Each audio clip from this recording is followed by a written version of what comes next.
Se você ouve alguém dizer a palavra pirata, e logo vem os filmes de Jack Sparrow e as lendas do Barba Negra cabeça, então é hora de apertar mais um parafuso da cachola.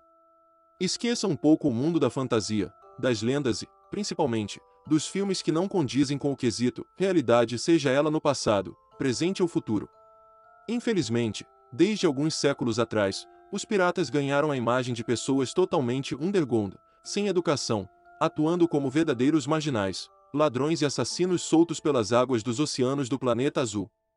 Pois é, saiba que boa parte disso é mentira.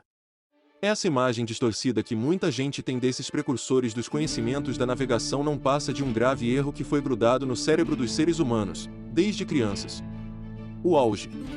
Apelidados de piratas por Homero em sua Odisseia, termo derivado da junção de duas palavras gregas, tentar e assaltar. Esses caras deram o que falar nos séculos 17 e 18, ganhando algumas páginas na história durante a conturbada e polêmica Idade de Ouro da Pirataria, que alguns também chamam de Época Dourada da Pirataria.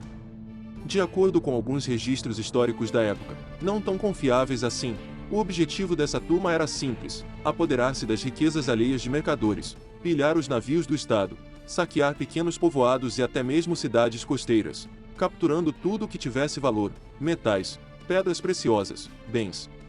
E, claro, fazendo alguns reféns para exigir resgates com preços altíssimos. Desmascarando alguns mitos. Alguns costumes e práticas acerca do universo dos piratas foram totalmente distorcidos ao longo da história, principalmente no Ocidente, para variar, fazendo com que muita gente tenha uma imagem totalmente errada deles na cabeça. Se este é o seu caso, então já está na hora de abrir o horizonte de suas águas internas e descobrir algumas verdades sobre esses aventureiros marítimos. Confira. 1. Os tesouros raramente eram enterrados. Pouquíssimos piratas chegaram a enterrar alguma preciosidade, como William Kidd, Francis Drake e Roche Brasiliano. Em vez de enterrar as joias e montar um mapa do tesouro para desenterrá-las posteriormente, eles preferiam dividir os tesouros roubados entre a tripulação. Além disso, a maioria dos bens capturados não era ouro, mas sim comida e tecidos. Essa lenda de baú do tesouro vem de um livro bem famoso, chamado Treasure Island. 2. Não existia a moda de usar perna de pau. Os piratas geralmente saíam bem feridos de algumas batalhas, e esse risco fazia parte do dia a dia deles, era normal. Muitos tinham alguma mão ou perna amputada, mas eles não colocavam nenhuma perna de pau no lugar, não. Quando algum acidente sério acontecia, quase sempre era o cozinheiro quem fazia as cirurgias, e tentava selar a cicatrização dos machucados. Contudo, naqueles tempos era bem provável que algum pirata com a perna amputada viesse a morrer dentro de poucos meses. Além disso, não se esqueça de que um tripulante sem o total de sua mobilidade no corpo já não prestava mais para os combates. Ele era retirado da linha de frente de combate e se tornava apenas mais um tripulante especulativo. 3. Eles não andavam na prancha até cair no mar. Isso é nada mais do que um mito. Piratas ou prisioneiros que quebravam as regras eram abandonados em ilhas ou até mesmo chicoteados, mas nunca eram obrigados a andar na prancha do navio até cair em alto mar, ouviu Jack Sparrow.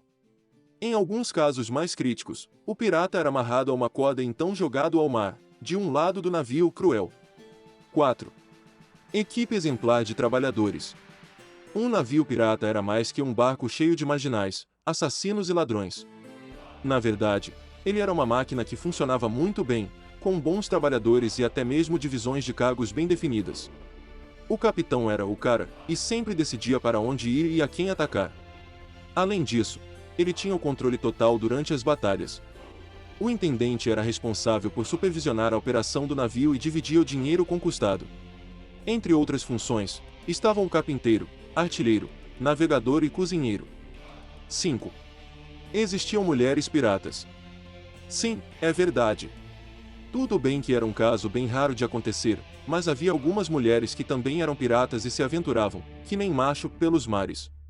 Os exemplos mais famosos são Anne Bonny e Meredith, que navegaram com o Calico Jack Racca, em 1719. Detalhe, elas se vestiam como os homens da tripulação. 6.